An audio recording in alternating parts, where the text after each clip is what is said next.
Écoutez, Sichot Chelek Yutet, deuxième Sikha sur Devarim. À la fin des 40 années dans le désert, Moshe Rabbeinu s'adresse au peuple juif et il y a plusieurs avis sur le contenu des paroles de Moshe Rabbeinu. Il y en a qui vont dire que c'est des réprimandes comme Rashi et d'autres vont dire que c'est uniquement une répétition de la Torah comme Sforno. C'est pas des avis qui s'opposent, en vérité ça se complète puisqu'on voit les deux aspects dans le Chumash de Devarim. Alors quelle différence entre le cinquième Chumash de Devarim par rapport aux 4 autres livres de la Torah?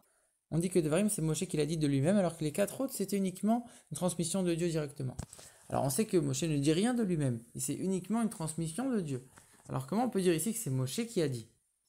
On sait que c'est uniquement par esprit saint qu'il parlait, c'était uniquement ce que Dieu lui demandait de dire qu'il disait. Alors comment on peut dire qu'il y a une différence? Avant, dans les 4 livres, il disait ce que Dieu lui demandait de dire, et ici, il dit de lui-même, mais en vérité, c'est pas vraiment de lui-même, il dit que ce que Dieu veut. Donc il n'y a pas de différence, c'est quoi vraiment la nuance en vérité? Alors Rabbi, il explique que la Torah, elle est complètement déconnectée du monde.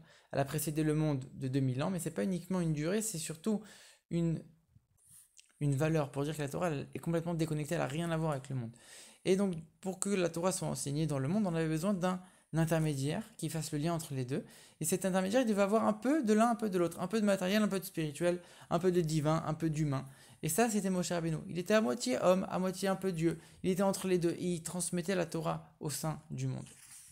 Maintenant, il y a plusieurs manières de transmettre. Soit on transmet une chose directement telle qu'elle est, comme un tuyau, c'est-à-dire qu'on transmet telle qu'elle sans aucun changement. Soit on va, donc ça c'était les 4 premiers livres de la Torah, soit l'intermédiaire il va absorber la chose et donner quelque chose qui serait un petit peu différent. Moshe Rabbeinu, il a d'abord intégré l'enseignement de Dieu et ensuite il l'a enseigné, il l'a transmis à sa manière, de manière à ce que les Juifs puissent l'intégrer et la comprendre parfaitement. Même si c'était le même enseignement, finalement, il était adapté à chaque juif. On peut se demander pourquoi Dieu a décidé de faire ça pour le 5e livre. Pourquoi on n'est pas resté sur le modèle des 4 premiers? En vérité, quand on a la parole de Dieu directement, sans aucun changement, alors on ne l'intègre pas parfaitement. On n'arrive pas à l'intégrer, à la comprendre et à l'appréhender parfaitement, puisqu'elle n'est pas à notre niveau. Donc on n'en intègre qu'un reflet. Alors que quand Moshe Rabbeinu vient la travailler et nous l'enseigner à chacun à son niveau, là on peut l'intégrer et véritablement la comprendre toute sa portée, toute la profondeur de la Torah. Et donc ça permet de mettre la Torah à portée de chaque juif, même le juif du niveau spirituel le plus bas. Même celui qui est loin de tout, lui aussi, il pourra avoir accès à cette Torah puisqu'elle est mise complètement à sa portée. Ce qui n'était pas possible avec les 4 premiers livres, et en vérité, ce 5e, permet de faire en sorte que même les 4 premiers, tout va pouvoir être compris puisqu'il fait un retour sur tout, il revient, il y a une répétition de toute la Torah dans son ensemble, et de manière à la mettre à la portée de chaque juif, même le juif le plus bas. On peut se poser la question, comment on peut faire pour unir 2 niveaux tellement opposés? La parole de Dieu telle qu'elle, et nous, un juif qui est a priori limité.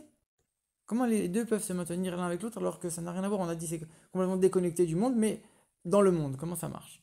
En vérité, ça vient du niveau de l'essence de Dieu, le niveau le plus haut, le plus profond de l'essence de Dieu, pour lequel finalement il n'y a pas de niveau, il n'y a pas de différence de niveau. C'est un niveau qui est tellement...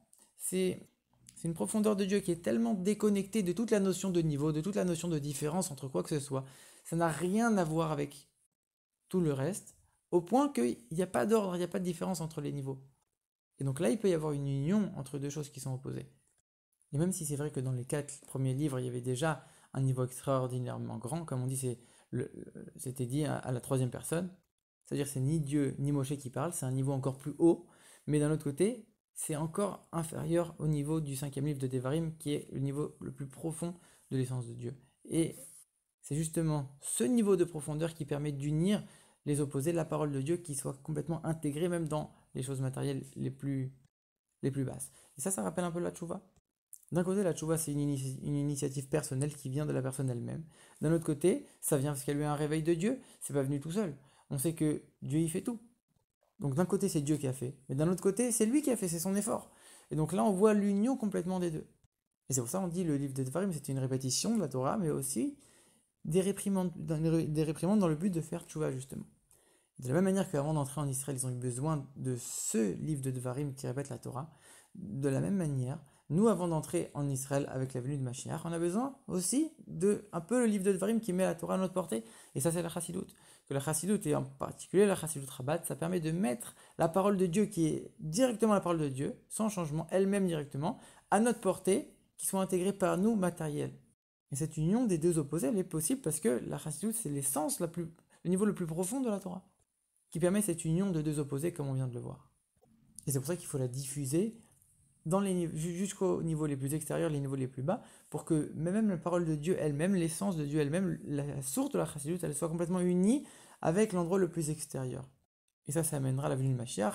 Et quand Mashiach viendra, justement, on verra un peu la même chose, que même dans les choses les plus basses et les plus matérielles, en vérité, brille l'essence et la parole de Dieu.